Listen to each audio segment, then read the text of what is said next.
माघपूर्णिमा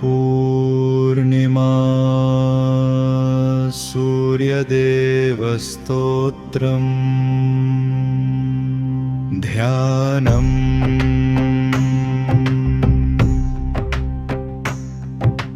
माघे मासि महापुण्ये पूर्णिमायां विभास्वरम् सप्ताश्वरथमारूढं तेजोराशिं नमाम्यहम्। रक्ताम्बरधरं देवं पद्महस्तं प्रभाकरं सर्वलोकप्रदीपन्तं सूर्यं ध्यायामि नित्यशः। विनियोगः। ॐ अस्य श्रीमाघपूर्णिमा सूर्यदेवस्तोत्रस्य लेखरञ्जनऋषिः गायत्री छन्दः। सूर्यनारायणो देवता धर्मार्थकाममोक्षप्राप्त्यर्थे जपे विनियोगः। स्तोत्रम् नमो नमः सहस्रांशो नमो लोकप्रदीपक।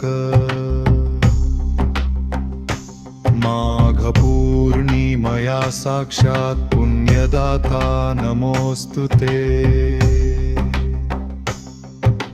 हिमकान्ति विनाशाय तपसादीपचेतसे। अज्ञानतमसान्हन्त्री भास्कराय नमो नमः।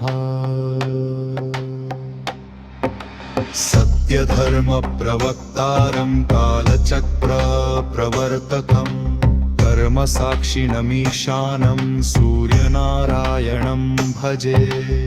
पूर्णेन्दुसदृशं चित्तं यः करोति प्रकाशया स एव माघमासेऽस्मिन् फलदो भवभास्कर। आरोग्यं दीर्घमायुश्च तेजो बुद्धिबलप्रदम् देहि देव ममेशान माघपूर्णिमया शुभम्। लेखरञ्जनवचो भूतं भक्त्युक्तस्तवमुत्तमम्। यः पठेत् श्रद्धया नित्यं स सूर्यलोकं समश्नुति। इदं स्तोत्रम्